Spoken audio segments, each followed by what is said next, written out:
and come with me because you look so fine that I really want to make you mine. Bienvenidos a un nuevo episodio de Micromundos. Mi nombre es Martín Pitón y estoy muy contento de estar aquí.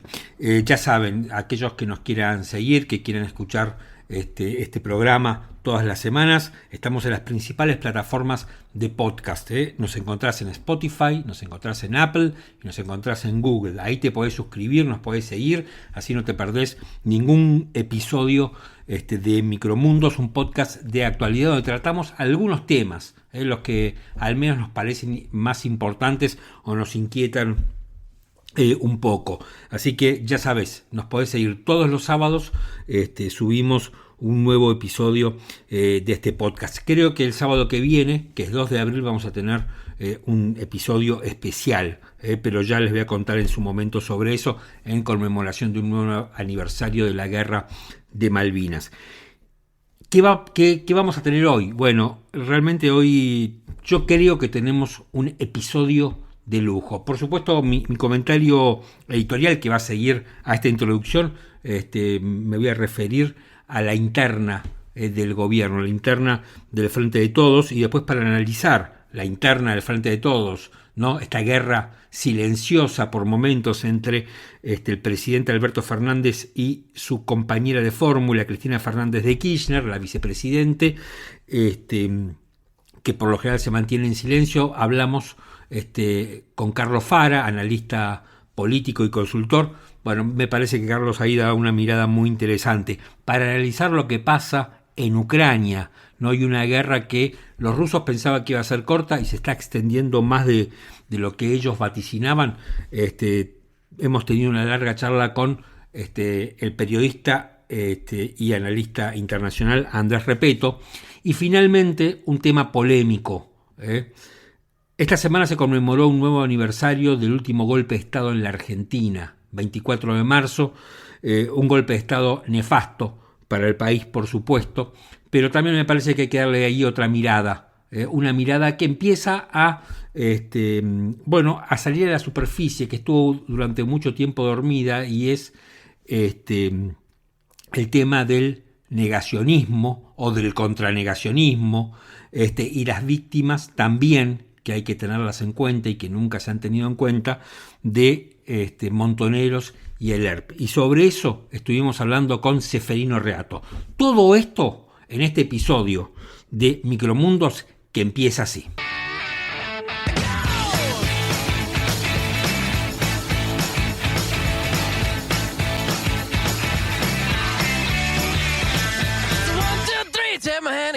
Because you look so fine that I really want to make you mine. Bailando en el Titanic es el título de este episodio de Micromundos. Claramente no es un título original, pero me parece que grafica lo que está pasando en la Argentina. Si yo tuviera que describir la situación política interna actual, sacarle una foto a lo que pasa ahora en la Argentina, diría que estamos bailando en el Titanic. ¿Por qué digo esto? Porque la alianza de gobierno, el Frente de Todos, se da el lujo de pelearse, de tener internas, de hacer demostraciones de poder en la calle, bastardeando probablemente o politizando una de las fechas más trágicas de la historia argentina, como el 24 de marzo, de medir sus egos en el contexto de un país que está cada vez peor. O sea, no pueden bajar el precio del pan, ¿no? Y se están peleando. Y en vez de pelearse, lo que tendrían que hacer es gobernar. ¿Por qué se pelean? O sea, si Cristina Fernández de Kirchner tiene esta situación con Alberto Fernández, ¿alguien me puede decir para qué lo puso? ¿Por qué no puso a otro si está tan complicada? Cristina Fernández de Kirchner tiene un problema con elegir compañeros de fórmula, ¿no? Le pasó con, en su momento, con el radicalismo, le pasó con Amado Boudou y ahora le pasa con Alberto Fernández. Parece que tiene un problema en elegir a los compañeros de ruta. Pero lo cierto es que en un contexto donde la inflación no para de crecer y con el agravante que no solamente la inflación sigue alta, sino que se ha acelerado y que además impacta especialmente en alimentos y bebidas, que es, digamos, donde joroba a la mayor cantidad de gente y a los que menos tienen. Por caso, fíjense que ya se está hablando que en el mes de marzo la inflación en alimentos podría ser del 8% y que la inflación general se ubicaría entre el 5 y el 6%. En el medio de este contexto, la alianza de gobierno se da el lujo de pelearse, se da el lujo de hacer todo esto. Y verdaderamente me parece una irresponsabilidad. Es verdad que se pueden hacer finísimos análisis de la situación, fijarse qué intendente está con quién, qué le pasa al presidente, qué le podía pasar a Cristina Fernández, si Cristina Fernández en realidad está enojada con Alberto porque su situación judicial, en rigor de verdad, no ha variado demasiado, ¿no? Ella está complicada. Si la firma del acuerdo con el Fondo Monetario es una divisoria de aguas, es la gota que colma el vaso en una relación de socios que muchos no se quieren, pero lo cierto es que es una gran irresponsabilidad, que están bailando sobre un barco que se hunde, y el barco que se hunde es la Argentina. Y dentro de ese barco que se hunde, como pasajeros, estamos nosotros. Muchos no nos podemos bajar, otros ya se han bajado por Ezeiza. Y esto es lo que pasa. Tal vez, si uno hace un análisis, no sé, un poquito más sofisticado, lo que pueda llegar a estar ocurriendo aquí también es que la Argentina ha adoptado una suerte de sistema híbrido de gobierno, mientras que la Constitución establece, ¿no?, un sistema presidencialista fuerte, donde el presidente, en rigor de verdad, es prácticamente un rey, donde no se le discute nada, o el poder simplemente es discutido por el Congreso y el Poder Judicial. Eso dice la Constitución. Desde el punto de vista político hay una coalición de gobierno, se pretende que haya una coalición de gobierno. Entonces, estos dos mundos políticos, o estos dos sistemas políticos, tienen una coalición, un roce entre sí, no una colisión, esa era la palabra que estaba buscando, una colisión entre sí. Y tal vez estamos viendo esto, donde el presidente tiene que reafirmar cada vez que puede que es el presidente, y donde Cristina Fernández, en silencio, hace demostraciones para que el presidente se dé cuenta que él es el presidente formal, pero que los votos son de ella. Y aquí, a mí me parece que quien mejor ha explicado lo que está ocurriendo ha sido el Cuervo Larroque. El Cuervo Larroque, en una entrevista que dio al programa de Alejandro Berkovich en Radio Con Vos, dijo esto. En primer lugar, obviamente, en términos de poder ejecutivo, está claro que las decisiones las toma el presidente, pero el presidente llegó a este lugar a través de una coalición, ¿no?, de un frente político, y nosotros lo que, por supuesto, planteamos es que es el frente político el que debe funcionar. Después está claro cómo funciona la institucionalidad. El presidente está en un espacio político, o él fue jefe de campaña de un espacio que sacó 4 puntos en la elección de la provincia de Buenos Aires. El frente, obviamente, fue convocado a iniciativa de Cristina, se sumaron distintos actores, inclusive en el proceso de gestación, que lo fuimos trabajando en su momento, por supuesto, se definió la candidatura de Alberto, pero me parece que es difícil que nos vayamos de algo que constituimos, ¿no? Me parece que lo que dice Larroque es bien claro, ¿no? Larroque está, digamos, poniendo blanco sobre negro esta situación antagónica entre dos sistemas de gobierno. Lo que dice Larroque es, bueno, el presidente pertenecía a un espacio político que sacó el 4% de los votos. El presidente está ahí, lo cual es cierto, gracias a Cristina Fernández, que es la que tenía los votos y por lo tanto el poder. Con lo cual el presidente debe, en un punto, allanarse y negociar sus decisiones más importantes con aquella que le dio el poder y lo puso donde está. Ahora, lo que pasa es que Alberto Fernández ha empezado a demostrar desde hace bastante tiempo que quiere ser independiente, que quiere emanciparse de Cristina Fernández de Kirchner, ¿no?, tratando, por supuesto, de no ser un presidente formal, sino ser el presidente con el poder que le confiere la Constitución.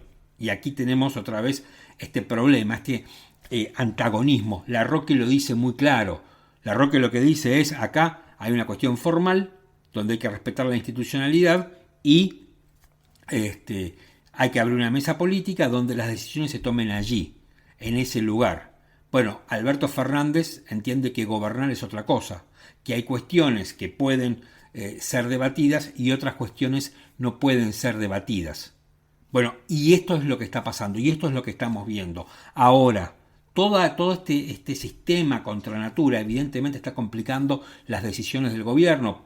Digo, y lo hemos visto la semana pasada con esta carta que le manda el secretario de Energía al ministro de Economía Martín Guzmán, que uno es de un bando y el otro es del otro bando. ¿Cómo seguirá el gobierno así? No lo sé. Es imposible saberlo. Lo que sí me parece es que hay bastante irresponsabilidad. ¿Y cuál es la alternativa? También me parece que, y una vez más lo voy a decir, esto ya lo dije en otras oportunidades, que Alberto Fernández no es un títere de Cristina. O sea, Alberto Fernández, si en algún momento fue títere de Cristina, me parece que ahora dejó de serlo. Me parece que se está poniendo en otro lugar. Quiere gobernar. Uno de los problemas que tiene Alberto Fernández, y es algo que descarnadamente dice el Cuervo Larroque, claro, viene de un 4%. Alberto Fernández no utilizó estos 2 años para formar una base territorial de poder. El albertismo, del que en su momento tanto se habló, no existe. Ese albertismo no es una realidad. Con lo cual es difícil hoy saber cuántos votos tiene Alberto Fernández. ¿Cuál es la fuerza política que tiene Alberto Fernández? ¿Tiene alguna fuerza política o solamente tiene la fuerza política que le da el cargo de ser presidente? Bueno, esto es algo que en algún momento se va a tener que dilucidar. En el medio, insisto con esto, estamos nosotros. Se pueden hacer un montón de análisis muy sofisticados, pero el pan no lo pueden bajar, los alimentos no pueden bajar los precios. Vemos una inflación que se acelera, que preocupa, y algo que dijo Miguel Pese, el presidente del Banco Central esta semana, que la única forma de bajar la inflación es haciendo que vengan empresas a invertir en la Argentina. Yo no sé si es la única forma. Ahora, me parece que con esta situación, ¿no? Con este baile en la cubierta del Titanic que estamos viendo, que los que no nos podemos bajar del barco estamos viendo azorados, me parece que las empresas no van a venir a invertir acá porque no hay reglas de juego claras y porque, pasa siempre lo mismo, ¿no? Estamos hablando otra vez de la ley de abastecimiento. Fíjense que el ministro Culfas se reunió con algunos empresarios esta semana y los amenazó con la ley de abastecimiento. Siempre la ley de abastecimiento, algo que ya está recontraperimido, que siempre los distintos gobiernos la utilizan como un cuco. Si no hay condiciones de fondo que cambien, por más ley de abastecimiento que apliquen con todo su rigor, no van a solucionar el problema. A mí me parece que lo que tiene que hacer el frente de todos es dejarse de pelear y ponerse a buscar solución a los problemas que tenemos, porque estamos perdiendo mucho tiempo, porque la situación se está agravando, porque podemos tener consecuencias mucho peores de las que estamos viviendo, y ya la situación en la Argentina es muy mala.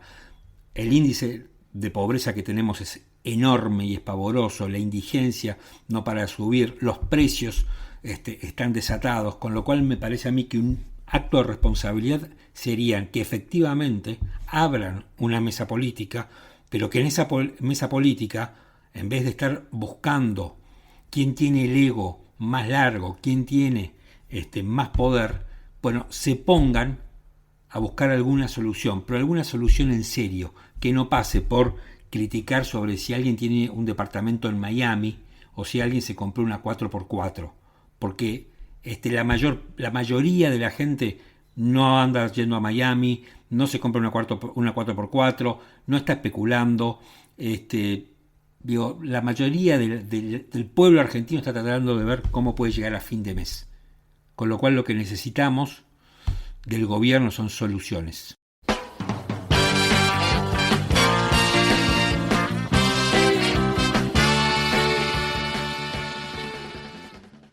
Estamos comunicados con el analista político y consultor Carlos Fara. Hola Carlos, ¿cómo estás? ¿Qué tal? ¿Cómo estás? Buenas tardes. Bien, gracias por atenderme. A ver, creo que uno de los temas principales de esta semana que acaba de concluir tiene que ver con la disputa que hay entre el presidente y el kirchnerismo más duro, la cámpora. La primera pregunta que tengo para hacerte es un poco obvia, pero que todos la deberíamos saber, pero yo al menos no conozco su respuesta, y es ¿por qué se pelean? Buena pregunta. A ver, la primera, yo diría dos cuestiones, ¿no?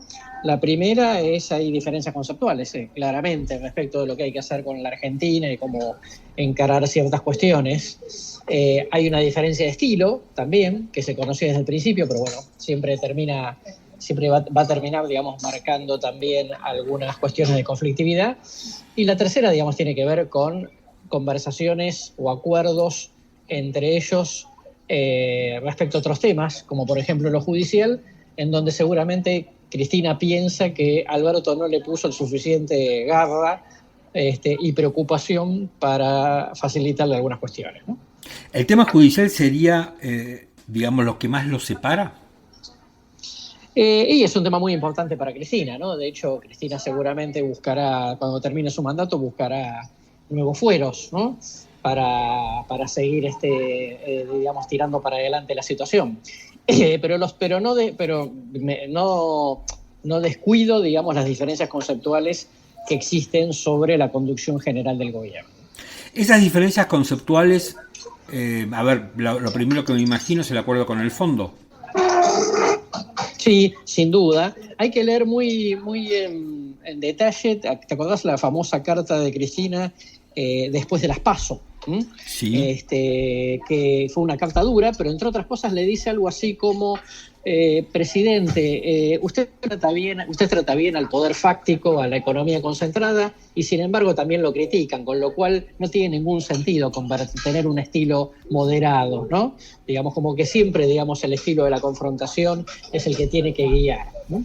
Entonces, esas cuestiones de relacionamiento, digamos, con el mundo empresarial, con el mundo internacional, también están en esta cuestión. A ver, en este sentido, digamos, tomando esa carta que vos mencionabas recién, con lo que fue el gobierno de Cristina Kirchner, su último gobierno, ¿dirías vos que allí hay una radicalización de ella? No, me parece que es una postura que siempre estuvo, por lo menos desde lo público, aun cuando es absolutamente cierto que Cristina entre 2013 y 2015, aunque parezca mentira, digamos, se moderó, ¿no? Arregló con Repsol, arregló con el Club de París, estuvo a punto de arreglar con los fondos buitres, digamos, se sentó a negociar los juicios pendientes en el CIADI, de manera que te diría que Cristina le exige una mayor radicalización a Alberto de la que ella misma sostuvo cuando estuvo de presidenta. Uh-huh. En este contexto, el acuerdo con el fondo es la gota que rebalsa el vaso, porque a partir de ese acuerdo es que por lo menos esta fractura expuesta se empieza a ver en público. Sí, es un poco la gota que rebalsa el vaso, efectivamente, sobre una sumatoria de cosas que ya venían manifestándose desde aquella famosa carta de Cristina del 26 de octubre de 2020, un día antes del aniversario del fallecimiento de Néstor Kirchner, ¿no? En donde empieza con los funcionarios que no funcionan, digo, por recordar solamente una de las frases más famosas de esa carta, ¿no? Y bueno, ahí con los funcionarios que no funcionan empieza todo, ¿no? Sí, exactamente. Ese fue un poco el inicio de la escalada, y después, a medida que fue pasando el tiempo, yo te diría ya sea a principios del 2021, el sector cristinista, digamos, más allá de Cristina, ya empezaron a considerar que este no era su gobierno, que Alberto no estaba, digamos, cumpliendo con el mandato y el acuerdo con Cristina, y que por lo tanto, digamos, ahora quedaba un poco Alberto a su propia suerte, ¿no? Gobernando. Ayer el Cuervo Larroque, que creo es un referente importante de lo que es la cámpora, dijo algo así como que en definitiva el presidente es un dirigente de un espacio político que en su oportunidad sacó el 4% en la provincia de Buenos Aires. Y el planteo que hace Larroque es, lo respetamos como presidente, pero hay decisiones que tienen que ser tomadas dentro del frente político. Y además dijo, no nos vamos a ir de algo que gestamos nosotros. Obviamente, cuando le preguntan, le hacen la pregunta remanida sobre si la Cámpora va a dejar los espacios de poder. Digamos, el planteo un poco es, ahí es Alberto, presidente formal, tomando las decisiones de la Cámpora. No, bueno, el planteo de Larroque sí, digamos, ¿no? El planteo de Larroque, como diciendo, Cristina te eligió, ahora le tenés que responder a Cristina, digamos, no existe ideas de Alberto, existe ideas de Cristina nada más. Y entonces, desde ese punto de vista, lo que también dice esa carta, digamos, de esas declaraciones de Larroque, es el hecho de que en adelante lo que vamos a ver es una conflictividad permanente y fuerte, ¿no? entre los dos sectores, precisamente porque está claro que Alberto va a seguir, digamos, sus propias ideas, ¿no? Digámoslo, de alguna manera lo ha ido manifestando en los últimos tiempos. Ahora, digamos, Alberto Fernández nos está demostrando que no es el títere que se decía, que esta era una de las principales críticas que se le hacía a él como presidente. Mira, yo siempre pensé que Alberto no era títere. No porque, digamos, tuviera total autonomía respecto a Cristina, pero precisamente la conflictividad con Cristina, de lo que te habla es de que Alberto, digamos, estaba hace mucho tiempo tomando decisiones o teniendo un estilo de gobierno que no era lo que Cristina y el cristinismo querían, ¿no? Digamos, yo creo que es errónea el concepto del títere, porque si no, no existiría conflicto, ¿no? Si el títere hace todo lo que dice el titiritero, entonces no habría conflicto, pero sí. Conflicto existe. Yo siempre coincidí con esa postura. Te hago la última pregunta y no tiene nada que ver con la política, tiene que ver con el cine, siendo que vos sos un apasionado del cine y que en Facebook muchas veces charlamos sobre cosas que nos gustan y que no nos gustan. Se entrega el Oscar el domingo. ¿Viste alguna que esté candidateada para el Oscar que puedas recomendar, que nos puedas decir algo? Bueno, justo hoy estaba viendo la lista de las 10 elegidas, ¿no? Yo te diría que a mí lo que más me gustó fue Belfast, ¿no? La película de Kenneth Branagh. Okay. Obviamente en eso, digamos, hay de formación profesional, porque es una película que tiene que ver sobre un conflicto social y político, ¿no? en Irlanda del Norte. Pero a mí es la que más me gustó, definitivamente. Y después te diría que El poder del perro me parece que es una película muy bien hecha, la de Jane Campion. A mí no me satisfizo, pero es una película, digamos, realmente valiosa. Muy bien, Carlos, gracias por haberme atendido. Te mando un abrazo enorme. Igualmente para vos. Chao, tío. Y si acá en la Argentina el tema es la inflación, la interna del presidente y la vicepresidente, el Fondo Monetario Internacional, el mundo sigue conmocionado por la guerra entre Rusia y Ucrania. Ya estamos prácticamente en un mes de este conflicto. El presidente de los Estados Unidos, Joe Biden, está en Polonia. No sabemos muy bien qué es lo que puede hacer desde allí, pero vamos en todo caso a hablar un poco de todo esto con Andrés Repeto, que es analista de política internacional. Hola Andrés, ¿cómo estás? ¿Qué tal, Martín? Un placer hablar con vos. ¿Cómo andás? Bien. Bueno, a ver, me gustaría que si nos podés poner un poco en contexto de cómo estamos en este conflicto al día de hoy. Uh-huh. Bueno, con un Joe Biden acelerando la maquinaria militar y económica con sus aliados en torno a Rusia, con una guerra global al mes y pocos días, porque no es solamente la guerra entre Rusia y Ucrania, Rusia invadiendo territorio ucraniano, país soberano, independiente del 91, sino que en realidad lo que estábamos viendo, y por eso es un conflicto diferente a todos los otros que dando vueltas en el mundo, es entre dos potencias militares, entre Rusia y Estados Unidos, y en terreno ucraniano, ¿no? Uh-huh. Y te digo global porque indirectamente Estados Unidos y Europa ya están involucrados en la guerra, porque menos aviones y zona de exclusión le están dando todo a Ucrania para que se defienda de este ataque ruso. Rusia diciendo que bueno, que pueden empezar a combatir voluntarios, ponerle muchas comillas, sirios, soldados sirios. Él apoyó al dictador Bashar al-Assad en Siria y ahora está pidiendo la devolución. Hasta algún momento, bueno, lo que no sabíamos que iba a ser o no China.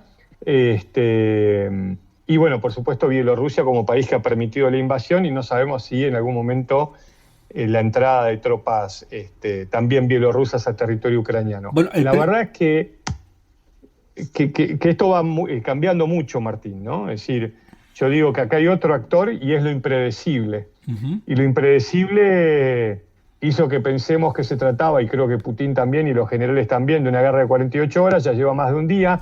En estas últimas horas parecería que algunos generales rusos están diciendo que la primera parte de la ofensiva estaría casi cumplida, entonces no entiendo muy bien si es un reprogramar o recalculando, como dice la española en el WhatsApp. ¿No? Ahí en la máquina. Google Maps, sí.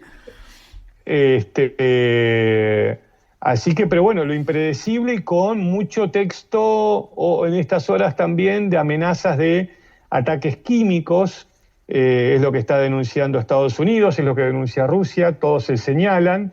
Si eso llegara a ocurrir, puede ser un quiebre en esta guerra, y la verdad que por momentos esta guerra global que yo te explicaba me hace temer la posibilidad, si esto se prolonga, de un conflicto mundial. A ver, te interrumpo aquí en algo.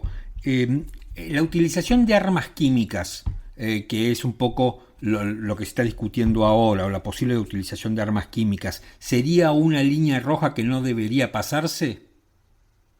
Yo creo que se han pasado varias. Putin te dirá todas las líneas rojas que se han pasado, los ucranianos otras y los estadounidenses y los europeos otras. Pero bueno, supuestamente las armas de destrucción masiva están prohibidas, todos los países adhieren a la no utilización de ese tipo de armas, pero nuestros conflictos se han utilizado, ¿no? Estamos hablando de una guerra donde hay ciudades como Mariupol que han sido arrasadas, como lo que veíamos en Siria. Bueno, hoy ha pasado también en Ucrania. Sí, se dio una línea roja. Biden dijo que si eso pasa, bueno, actuarían de una manera consecuente al tipo de ataque. Mirá, por momentos da la impresión que Europa y Estados Unidos no se quieren meter directamente, pero la verdad que tampoco hacen mucho para que desde Rusia no sientan que eso no es así. Es decir, si vos estás sentado en el asiento de Putin, vos ves que abiertamente los países que conforman la OTAN lo publican cada 3 minutos, dicen todas las armas que le están dando a Ucrania, aunque no lo hacen en conjunto como OTAN, pero sí lo hacen de forma separada. Eso llevó hace muchos días, aunque son pocos, pero en esta guerra parece una eternidad, Putin ponga en estado de alerta máxima sus armas nucleares, por lo que consideró en su momento una acción hostil. Hoy ya habló en su momento de declaración de guerra. Entonces, por eso, más allá de quién pudiera llevar adelante este ataque tan anunciado como la invasión de armas químicas, más allá de quién fuera, quien lo pueda llegar a hacer lo va a negar y va a culpar a la otra parte. Más que todo eso si eso llegara a ocurrir, es un punto de quiebre en la batalla, como podría ser que un misil por error caiga en algún país de la OTAN, un misil ruso. Entonces, digo, por momentos tenés a generales rusos dando un recalculando extraño a este tiempo, que habrá que ver qué fuerza va teniendo mientras la guerra continúa, y por el otro lado, todos metiéndole más carbón a la locomotora. A ver, la respuesta hasta ahora concreta por parte de los países de la OTAN, en especial de los Estados Unidos, ha sido las sanciones económicas, intentar quebrar la voluntad guerrera de Putin a base de sanciones económicas para no tener que ir a una operación militar que, digamos, convierta este conflicto en la Tercera Guerra Mundial. Paradójicamente, esas sanciones económicas no terminaron beneficiando a Rusia porque, digamos, lo que ha subido fueron los metales, la energía y los cereales, todo lo que produce Rusia. Mirá, voy por una parte de lo que dijiste. En realidad, Estados Unidos y Europa están involucrados ya militarmente en la guerra. Hay un dicho que decía mi viejo, que no es lo que se dice sino cómo. No Sí, es lo claro, mismo decir, sí. padre, ¿puedo fumar mientras rezo? Te va a decir que no. Padre, ¿puedo rezar mientras fumo? Te va a decir que sí. Entonces, en el conflicto también todo depende de qué lugar se ve. Vos decís, no están participando, ¿no? Porque uno no ve botas sobre el terreno, no ve aviones. Pero bueno, la pregunta es, ¿y cómo lo ven los rusos? Que no hay botas americanas o de la OTAN matando soldados rusos, y esto no es una valoración, ¿no? Es un análisis. No digo que esté bien o esté mal, No, digo lo no, que está te pasando. entiendo, sí, claro. Una cosa es que le hayan dado a Ucrania armas desde el 2014 en adelante, cuando fue la primera invasión rusa, y otra, durante todo este transcurso de guerra, que ha frenado evidentemente la invasión rusa, que le ha costado caro a los rusos y a Putin esta decisión personal, y que sea tan anunciado y con tanto bombo y platillo. Entonces, quizás, si esto sigue costándole caro, en algún momento Vladimir puede decir, bueno, ¿saben qué? Me tienen podrido, y haga algún golpe de puño. O, como parecería en estos últimos minutos, algunos generales dicen, ¿saben qué? Nuestra misión principal ya está siendo cumplida, ahora vamos, bueno, a ver de qué se trata eso. Pero también están diciendo algunos generales, no, esta guerra va a terminar el 9 de mayo, que es el aniversario de la victoria sobre los nazis, de los soviéticos. Pero bueno, por un lado dice, qué suerte, que tiene fecha, supuestamente. Por el otro lado, lo que están diciendo es va a durar el doble de lo que ya duró. Y yo voy acá con el factor de lo impredecible, ¿no? Lo impredecible es el diablo que mete la cola, y vuelvo con lo mismo. ¿Viste esto de que desde Occidente se esté denunciando tanto el tema de las armas de destrucción masiva? Tanto se denuncia, Martín, Sí. que la OTAN y su general máximo acaba de poner en alerta y dispositivos y elementos para las tropas de la Alianza Atlántica, la OTAN o NATO, para que se protejan ante un eventual ataque químico, biológico o nuclear en Europa. Y le están dando o le van a dar esos materiales también a los ucranianos.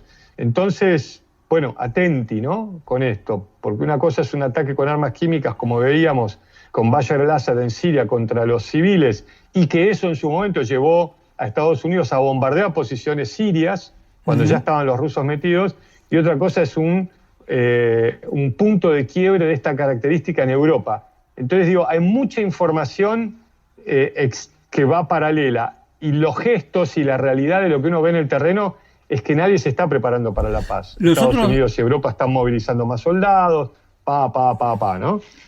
Los otros días leía, creo que en el New York Times, una nota que decía que el plan A de Putin fracasó, que era una guerra corta, los soldados siendo recibidos como héroes en la propia Ucrania, y que ahora iba por el plan B, y que ese plan B era crear una crisis humanitaria, que esa crisis humanitaria generara, digamos, problemas entre los miembros de la OTAN. ¿Vos ves este segundo escenario, que es lo que está sucediendo ahora? Mira, eso pasó hace unos meses con Bielorrusia, país aliado, el Lukashenko, el dictador más viejo de Europa, aliado de Putin, de donde también se está dando la invasión, cuando le daba pasaportes a sirios para que pasen por Bielorrusia y los tiraba a Polonia. Lo digo con todo respeto con los seres humanos a quienes usaban, ¿no? Entonces era una guerra híbrida. No sé, lo que sí está claro, y no te contesté la parte económica, yo no soy especialista, creo que más allá de que los metales y eso pueda subir, Alemania ya está haciendo un acuerdo de largo plazo con Qatar por el gas, Estados Unidos le está proveyendo rápidamente todo el gas que puede a Europa para que no dependa del gas ruso. Acá hay una guerra claramente económica, te diría, como dicen los rusos, también cultural, hay una rusofobia. Pero lo increíble es que todavía, en el medio de la guerra, Rusia sigue enviando gas a Alemania. Business are business. Por ese gasoducto. Claro. Bueno, pero lo que pasa es que también tenés que ver que hay una rapidez en el movimiento de tratar de sustituir ese 40% de gas o más que parte de Europa le compra a los rusos. Entonces no todo es de un día para el otro. De hecho, Biden lo quiere expulsar a Rusia del G20. Bueno, hay otro país del G20 que no pensará lo mismo. Si vos me decís a corto plazo, mediano y largo, lo que yo veo también con la foto de hoy, sí, claro, es que Putin podrá eventualmente ganar la batalla, que por ahora no lo está haciendo, pero claramente perdió la guerra. unió más a la OTAN. Él se había encargado, gracias a Trump y de la fake news y todo su manejo, de debilitar tremendamente a Europa y debilitar los puentes entre Europa y Estados Unidos. Por eso Biden, cuando volvió, dijo I'm back, estoy de vuelta. Ha generado una unión y un refortalecimiento de la Unión OTAN, con más tropas sobre sus fronteras, o sobre Ucrania y los países Letonia, Lituania, Estonia y todos los países que están en la frontera con Rusia. Y hoy Putin, lo digo con respeto, es un paria. Claro. O sea, a Kim Jong-un lo van a tratar de una forma distinta hoy que a Putin. ¿De qué socios puede hablar Putin en Europa si es un impredecible? ¿Entendés? Entonces, también, por otro lado, lo que yo me planteo es cuánto podés herir a un oso, cuánto podés generar que este impacto a él le juegue su estabilidad interna. O sea, todo eso puede empujarlo a él a generar algún tipo de acto impredecible también. Y por otro lado, cuando él, debido a lo que está pasando desde Occidente, a las reacciones rápidas, ya no vea a los europeos ni siquiera como socios y los empieza a ver como enemigos. Por supuesto que ya estamos en la guerra. O sea, yo creo que es el momento de mayor inestabilidad global desde la guerra o desde la crisis del 62. Yo hoy veo, más allá de esto último que te dicen algunos generales, de que bueno, la primera etapa estaría como para zafar de la que les está pasando, porque evidentemente daría la impresión que los planes militares rusos no van como querían. Yo veo hoy una inestabilidad tal y estamos al filo de algo que podría llevarnos a una tercera guerra mundial. Claramente hoy la guerra es global. Entendamos que no hay tropas americanas en el terreno, pero le están dando desde los calcetines hasta los misiles Stinger, que son para derribar aviones, ¿no? Entonces ya están involucrados en la guerra. Claramente no pueden hacer ese escudo antimisiles que pide Zelensky y ya hay quienes no hablan de tercera guerra mundial, también como lo dice Biden, sino el jefe de la OTAN dice guerra total, porque ya se da cuenta que ni siquiera estamos en tiempos de mencionar las palabras y las declaraciones de Biden, que en más de una oportunidad dijo, si hago esto es la tercera guerra mundial. Bueno, yo hoy veo factores de inestabilidad que nos pueden llevar a un desborde que nos podrían volcar en eso. Es terrible lo que estás diciendo. Bueno, ojalá que no. Lo que pasa es que ya estamos en una guerra global. No, seguro. Ya Rusia está fuera del sistema y bueno, y nadie afloja. Entonces, yo creo que también desde Occidente se han mirado en otros momentos para otro lado cuando Putin violaba el territorio independiente de otras naciones. En esta dijeron no. Y me da la impresión que quizás una estrategia es generar que Ucrania, con el costo político y de sangre para los ucranianos, se transforme en un pantano para las tropas rusas, que daría la impresión que lo es, porque no estuvieron los tanques en 48 horas en Kiev. Bueno, a ver, estamos hablando con Andrés Repetto, que es periodista y es analista internacional y un capo en todo esto. Andrés, vos mencionabas hace un momento, como al pasar, la crisis de los misiles, la crisis del 62. Digamos, ahí es cierto que viene inestabilidad porque en un punto era como que los americanos no sabían con quién negociar, digamos, no tenían un interlocutor claro al menos. Después obviamente lo tuvieron. ¿Pensás que en algún momento se puede, digamos, básicamente la crisis de los misiles se resuelve porque las partes dan un paso atrás, cada uno da un paso atrás y ahí es donde se dan aire, digamos? ¿Ves que esto pueda pasar? ¿Y qué implicaría darse aire acá? No, lo que pasa es que incluso, digamos, gente con más acceso a la información te está hablando de que ni siquiera se puede descartar un ataque nuclear. Lo dijo el secretario general de las Naciones Unidas. Entonces es la primera vez que estoy hablando de factores que podrían empujarnos a una tercera guerra mundial. Están ahí sobre la mesa. El portavoz de Putin dijo el otro día que ante la sensación de que la sobrevivencia de Rusia esté en juego, ellos pueden utilizar armas nucleares. Entonces la pregunta que habría que hacerse es, ¿la subsistencia o la propia existencia de Rusia o de Putin? Bien, muchas incógnitas todavía. Andrés, gracias por estos minutos. Un gran abrazo. Y estas incógnitas justamente se dan porque quien maneja la batuta de este tablero de guerra sangriento es lo impredecible. Te mando un abrazo enorme, gracias. Abrazo enorme, Martín, a vos.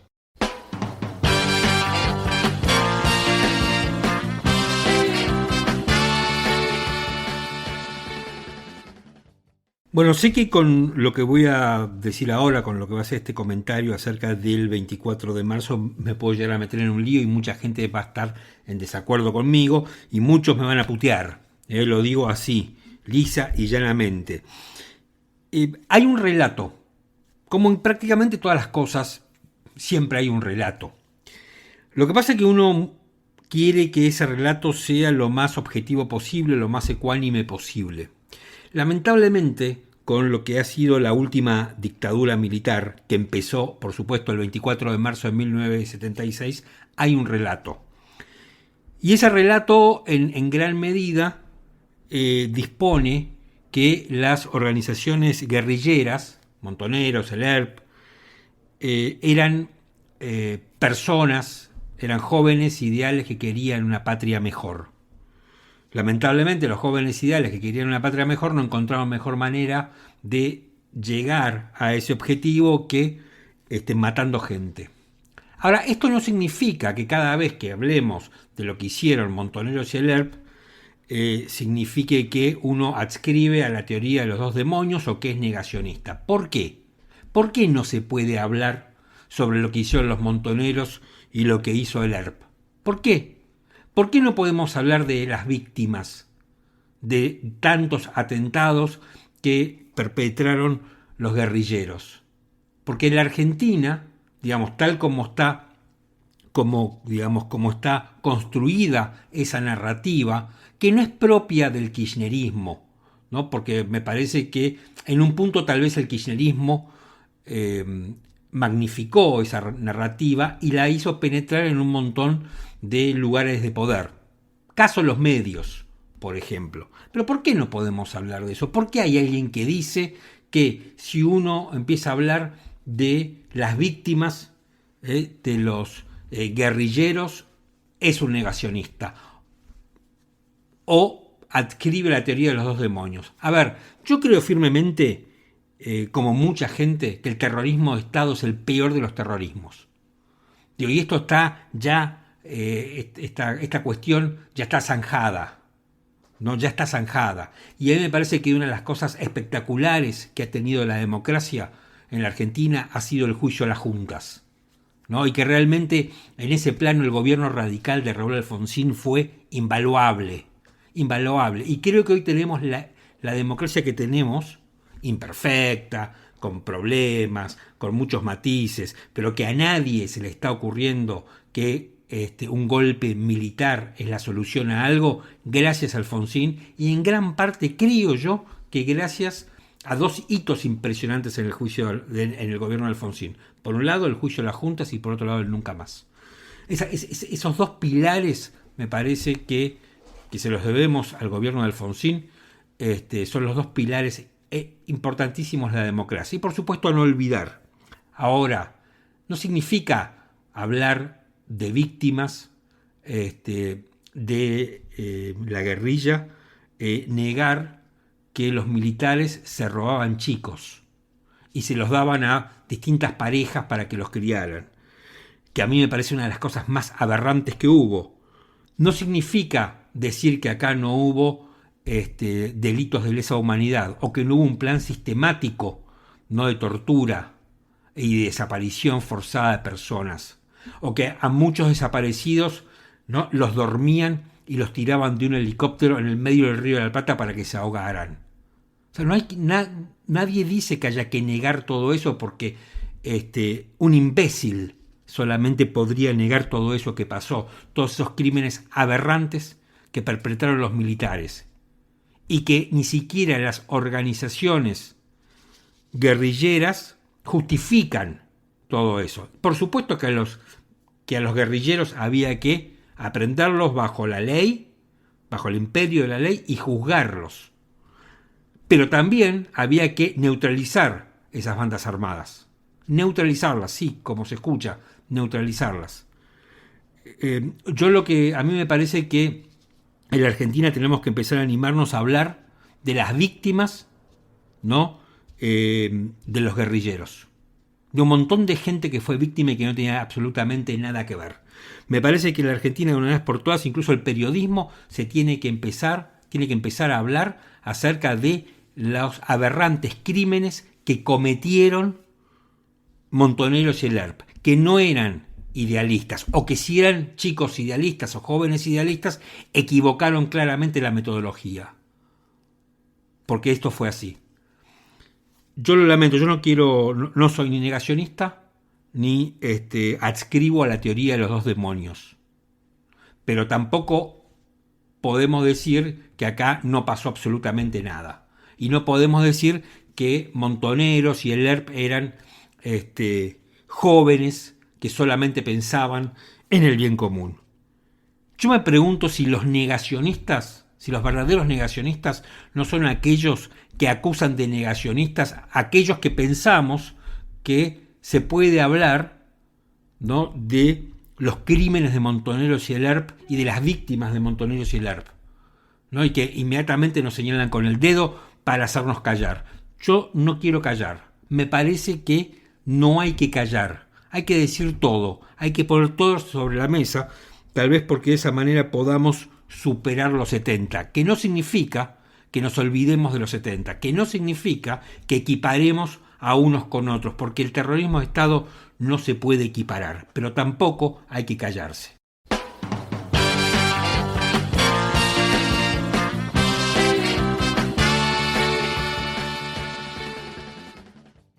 Estamos comunicados con Ceferino Reato, autor de muchísimos libros, pero el último, Masacre en el Comedor, la bomba de Montoneros en la Policía Federal. Hola Ceferino, ¿cómo estás? Hola Martín, qué gusto. Gracias por atenderme. Pasó otro 24 de marzo, vos acabás de sacar este libro tan interesante y de un episodio tan olvidado, y quería preguntarte si con las constantes acusaciones de negacionismo y de la teoría de los dos demonios, se olvida a las víctimas de la guerrilla. Sí, claro, se olvida deliberadamente, ¿no? Son palabras, negacionismo, todas esas cosas. Teorías que se inventan para ocultar algo. Ellos, los kirchneristas en general, yo diría los peronistas también, han reinventado los 70.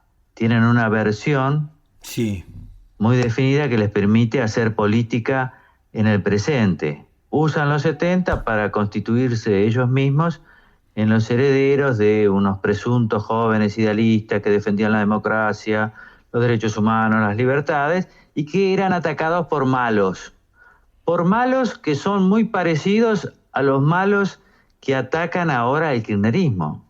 Y lo dijo bien Máximo Kirchner. Entre ellos están las clases medias porteñas que no los votan. Para ellos, no solo Macri era la dictadura, los porteños también, el campo también, los empresarios que no bajan los precios también. Todos los otros son la dictadura y ellos son la democracia, supongo. Todo esto es una gran mentira, una gran impostación. Y yo me he convertido en el gran afirmacionista de todo, porque en realidad los que niegan son ellos. Niegan una parte, olvidan una parte, y de esa manera lo que nos dan es una mochila. Los 70 son una mochila que no podemos abandonar, porque ayer, por ejemplo, la dictadura fue algo que nos afectó a todos, pero fue un elemento más de división, de grieta, ¿verdad? Ahora, pero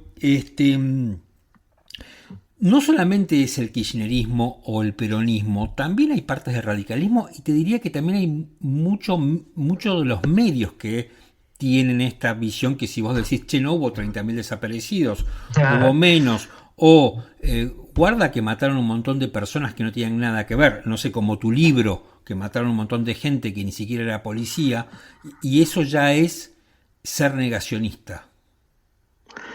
Sí, es así. Yo creo que Kirchner y Cristina han estado muy astutos, muy trabajadores, y han creado una épica ficticia que contagia o penetra mucho más allá del peronismo. Radicales, incluso algunos del PRO, ¿no? Uh-huh. Y los medios, casi todos. Incluso me da risa, por ejemplo, el grupo Clarín, Diario Clarín, sí. TN, Canal 3, para empezar a decir las cosas por su nombre. No consigo que publiquen una línea de masacre en el comedor y ellos creen que de esa manera, no sé, van a obtener el perdón del kirchnerismo, pero se tienen que dar cuenta que acá, dentro de poco, van a ser ellos también perjudicados, porque... Y después habrá que defenderlos y salir por la libertad de expresión, que es más o menos también lo que ocurrió un poco con el campo en el 2008, digámoslo. En el 2011 estaban todos votando a Cristina. Cristina ganó por el 54,11% de los votos. Ganó en todos lados. Ganó acá. Ganó en Pergamino. En la Patria Sojera ganó Cristina. En San Antonio de Arico, por ejemplo. Ahora están que trinan y el campo se va. Pero quiero decir, es una visión cómoda. La culpa es de los militares y bueno, no se puede hacer historia, porque si haces historia y decís, che, los registros del propio Estado kirchnerista dice que fueron tantos. No, negacionista. Ahora, esto no implica, digamos... Y amenazan con proyecto de ley, todo eso, una gran impostación que a mí mucho no me preocupan porque son como las hojas de otoño, caen. Ahora, caerán digamos, estas también. Seferino, esto no implica, digamos, tener claro que lo que fue el terrorismo de Estado, donde hubo un plan sistemático, donde se cometieron atrocidades increíbles, pero no se puede decir que los montoneros y el ERP no violaban derechos humanos también. Claro, lo que pasa es que ellos quieren hacernos creer que los grupos guerrilleros eran casi ONGs. Le falta decir que Walsh, por ejemplo, Rodolfo Walsh, pieza clave del aparato de inteligencia de Montoneros, era vegano, qué sé yo. Yo me río porque, en el fondo, si lo mirás desde afuera, como hay que mirar las cosas, porque yo creo que un periodista tiene que tener distancia de los hechos, de las cosas, es una tragedia, pero una tragicomedia, porque vos lo ves a Cristina, antes a Néstor, impostando el rol de derechos humanos cuando ellos se dan cuenta de la existencia de los derechos humanos en el 2003. Bueno, y todo lo que sabemos, ¿viste? Y Máximo hablando de los sectores populares, un tipo rico que nunca trabajó en nada privado, no sé si terminó la escuela, supongo que sí, pero, ¿viste? Quiere ser... Y su madre quiere que sea presidente o gobernador, ¿viste? ¿Qué sé yo? Ya hizo la magia de colocarlo a Alberto, pero por ahí nos sorprende nuevo y coloca a Máximo, ¿no? Vos hace un rato hablaste de la mochila de los 70. ¿Cómo te parece que podemos sacarnos la mochila de los 70? Vos que sos un estudioso del tema. Y yo creo que yo no puedo hacer mucho por eso, pero lo único que puedo hacer es hacer periodismo y decir lo que pasó, lo que yo creo que pasó en base a fuentes y demás, que siempre cito. Y creo que la mochila tiene que ver con esta persistencia en ocultar algunas cosas y olvidar ocultando, como si, por ejemplo, la masacre del comedor policial hubiera sido, qué sé yo, una travesura infantil. Uh-huh. Murieron 23 personas, quedaron 110 heridos, es el atentado más sangriento de la historia del país hasta la voladura de la AMIA en el 94, digamos.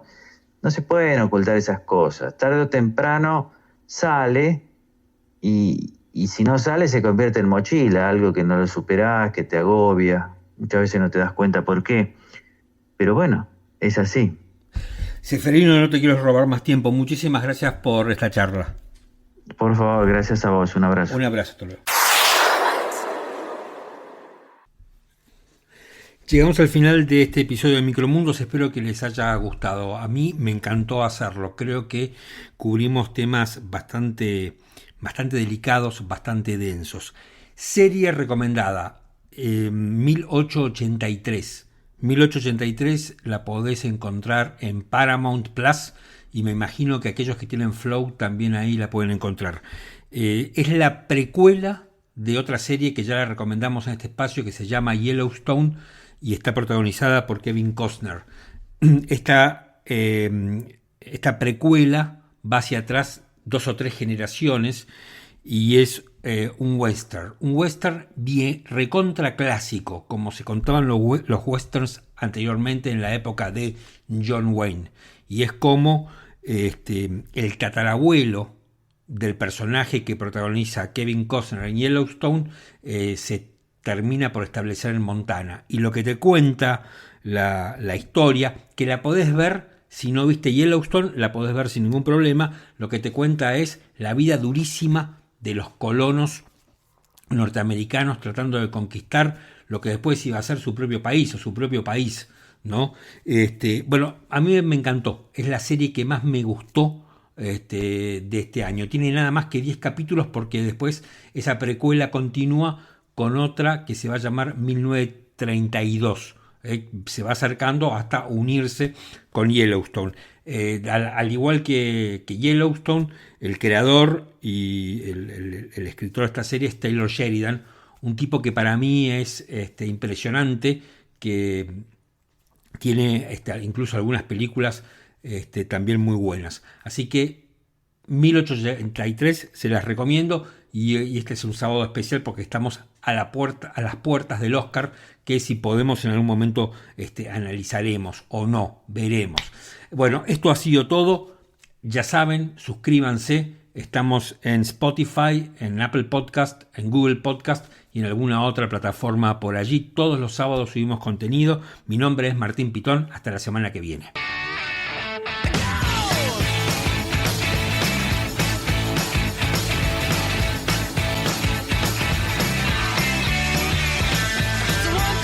Take my hand and come with me because you look so fine that I really want to make you mine. I say you look so fine that I really want to make you mine.